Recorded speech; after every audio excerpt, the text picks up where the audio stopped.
നേരം പാപത്തിലായിരിക്കുന്നവർക്ക് നമ്മളെ വേഗത്തിൽ ചൂഷണം ചെയ്യാനും നമ്മളെ ഒറ്റപ്പെടുത്തുവാനും ഒക്കെ സാധിക്കും. ജീവിതത്തിൽ അങ്ങനെയാണ്. പലപ്പോഴും നമ്മുടെ ജീവിത യാത്രയിൽ ഒരുപാട് പേരെ നമ്മൾ കണ്ടുമുട്ടിയിട്ടുണ്ട്. ഇതുപോലെ ജെറുസലേമിൽ നിന്ന് ജെറിക്കോയിലേക്ക് പോയ ആ മനുഷ്യനെ പോലെ യാത്ര മധ്യേയാണ് പലതും നമ്മൾ തിരിച്ചറിയുന്നത്.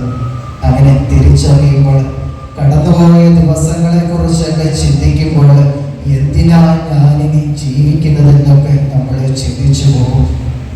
ചിലരൊക്കെ ആണെങ്കിൽ ആത്മഹത്യ ശ്രമിക്കാനൊക്കെ മുന്നോട്ട് വരും.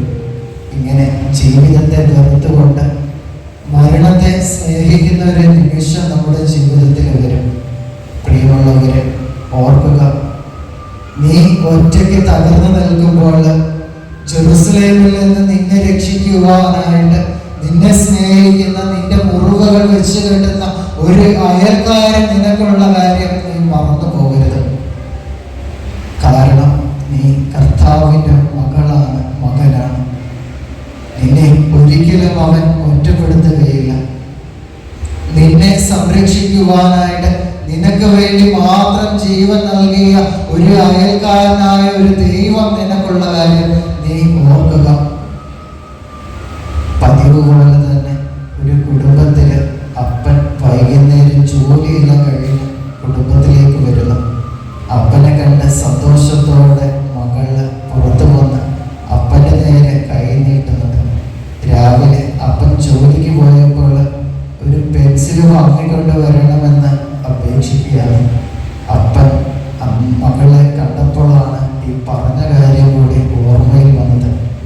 അപ്പൻ പറയുന്നുണ്ട്, മോളെ ഞാൻ മേടിക്കാൻ മറന്നുപോയെന്ന്. ഉടനെ ആ കൊച്ച് കരഞ്ഞു തുടങ്ങി, പൊട്ടിക്കരഞ്ഞു തുടങ്ങി. പെൻസില് വാങ്ങിക്കൊണ്ട് വരാനിട്ടല്ല, ഈ തിരക്കുകൾക്കിടയിൽ അപ്പനെന്നെ മറന്നുപോയല്ലോ എന്നോർത്ത ആ കുഞ്ഞ് കിടന്ന് കരയുന്നത്. പലപ്പോഴും നമ്മുടെ ജീവിതത്തിൽ ഒരു അപ്പൻ നമ്മളോട് കാണിക്കുന്ന സ്നേഹത്തെ തിരിച്ചറിയാറില്ല. ദിവസങ്ങൾ കഴിഞ്ഞ് അവസാന നിമിഷമായിരിക്കും ഈ അപ്പൻ എനിക്ക് വേണ്ടി ഈ അധ്വാനിച്ചതെല്ലാം എനിക്ക് വേണ്ടിയാണ് എന്നുള്ളൊരു തിരിച്ചറിവ് അവസാന നിമിഷമായിരിക്കും നമ്മൾ അറിയുന്നത്. ഓരോ അപ്പന്മാരും അവരുടെ സമയങ്ങളെല്ലാം ചെലവഴിക്കുന്നത് ഒരു കുടുംബത്തിന് വേണ്ടിയാണ്. ഓരോ മാതാപിതാക്കളും അവരുടെ സമയങ്ങളൊക്കെ ചെലവഴിക്കുന്നത് മക്കൾക്ക് വേണ്ടിയാണ്. അപ്പനെ ഓർക്കുക എന്ന് പറയുമ്പോൾ, മാതാപിതാക്കളെ ഓർക്കുക എന്ന് പറയുമ്പോൾ നമ്മുടെ കൊച്ചു ഹൃദയത്തിലുള്ള ഒരു അറയിൽ അല്പം സ്പേസ് നൽകുക എന്നൊരു അർത്ഥമുണ്ട്.